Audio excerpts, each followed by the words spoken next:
అన్నయ్య నీకు ఎంత పనున్నా ఒక్కరోజు భటుల్ని పంపించు, నువ్వు మాత్రం భోజనానికి నా ఇంటికి రా, ప్రేమతో నేను వండి పెడతానంది యమున.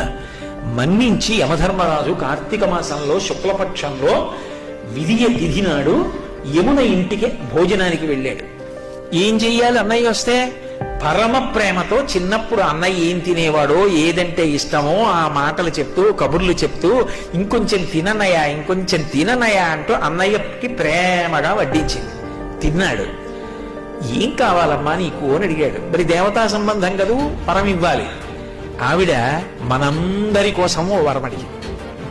అన్నయ్య ఇది జ్ఞాపకం పెట్టుకుని ఈ తిథి నాడు ఏ అన్నయ్యని ఏ తమ్ముణ్ణైనా సరే, ఏ అక్క అయినా ఏ చెల్లైనా ఇంటికి పిలిచి అన్నం పెడితే ఆ అన్నం తిన్నందుకు ఆ అన్నకి కానీ తమ్ముడికి కానీ అపమృత్యు దోషం లేకుండా చెయ్యన్నయ్య.